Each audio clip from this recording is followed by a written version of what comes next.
know what I mean? Make those adjustments. And the ability to land hard shots in so tight. In tight. Crazy. Yes, really tight position. And so accurate. Just inches away from him when he's landing these right hooks.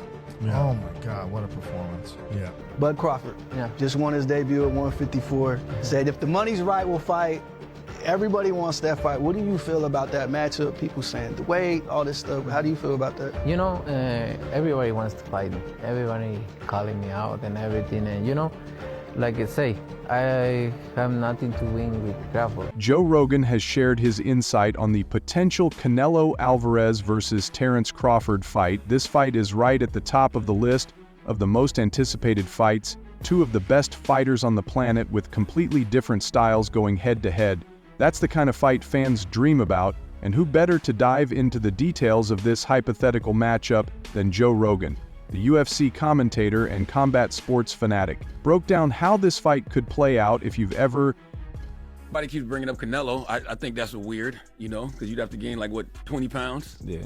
But they say that's the money fight. That's the mega fight. That's the money fight. That's the only thing that makes sense for Terence Crawford. Well, you know what I mean? Catch weight. We can do something at a catch weight. What weight you think? Probably like 160 or something. Because you said you said 154 is the highest you want to go. Yeah, 158. Listen to Rogan talk about fighting. You know, he doesn't just scratch the surface, he digs deep, Rogan said.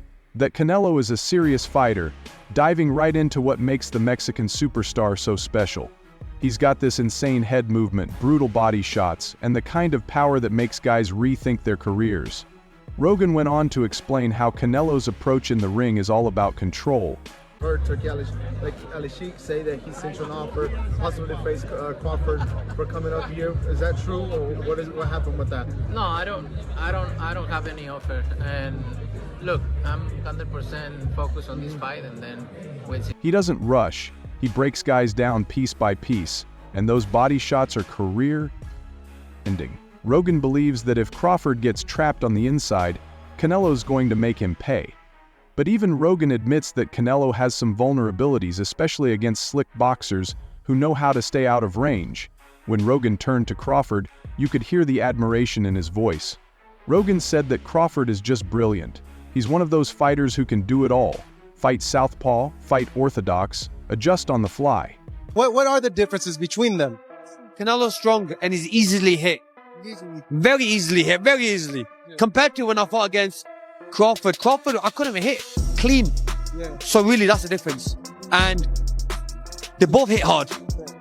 When you say, I want Canelo, is there anybody in the camp that would say, you're not ready for this? That's a big boy. He's strong. That's a conversation. It's not just, oh man, you will whoop his ass. Like, yes, man, type stuff. I'm not worried about Canelo. I'm not thinking about Canelo.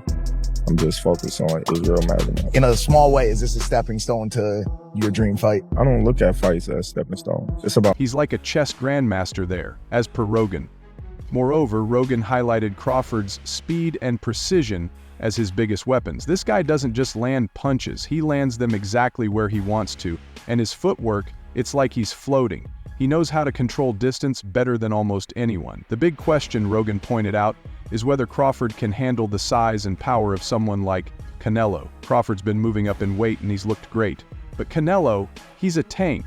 It's one thing to outbox Mayweather at what? You're 23? 23. That's so fucking young. Yeah. What was that like? I trained so hard, and now obviously I try to beat him, because you know, if you beat him, you want to be the best in the world at 23. What do you think was so impressive about him? His experience, he's so smart. He have everything in a fighter, a complete fighter. He don't have power in the punches, but when you that kind of fighter, you don't need it. You think that was the toughest fight you faced? No. What do you think? I think it's tough fights and difficult fights. That was a Spence.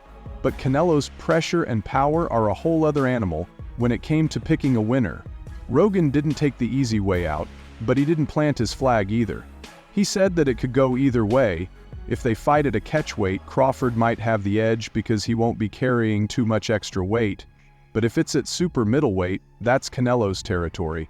As per Rogan, he added, I'll say he is the hardest, for sure.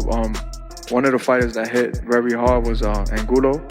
You know, he's a Cuban guy, and he punched very hard too. So I'll say both of them are like the same, but, you know, with Canelo, I was just mentally ready for his shots. You know, I already told myself, I know I'm gonna get hit.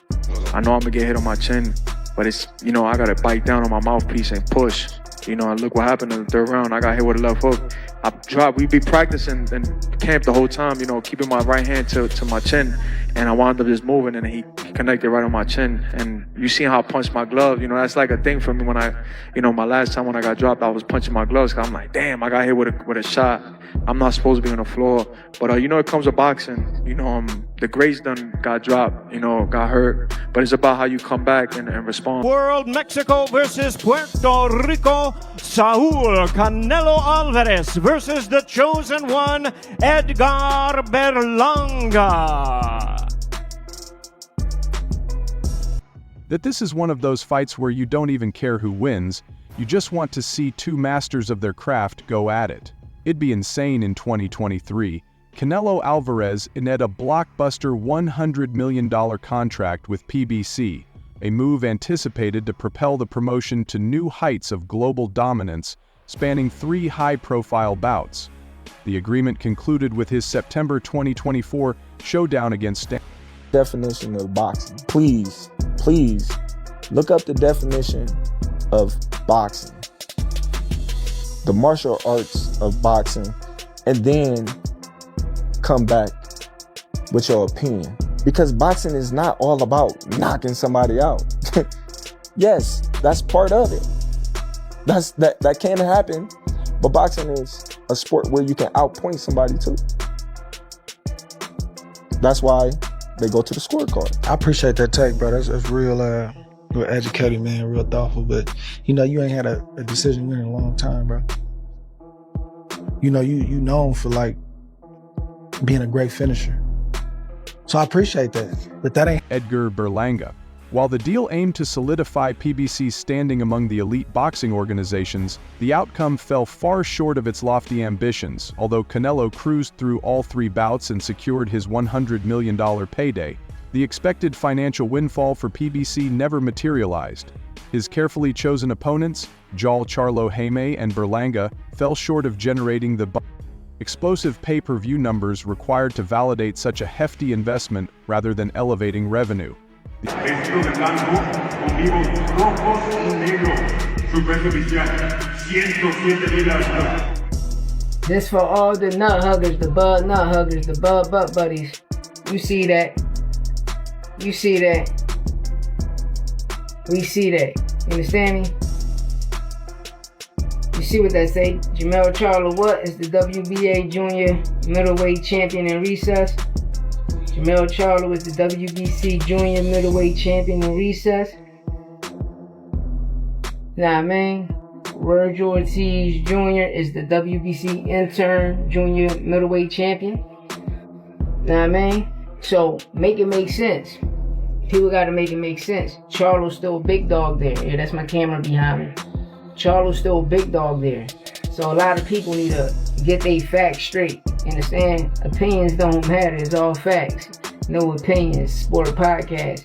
And I'm always gonna bring you the real, never the fake. And I'm never late on the news. You hear me? Get at me, man. Dollar. These matchups underwhelmed in terms of commercial impact instead of elevating PBC to international supremacy.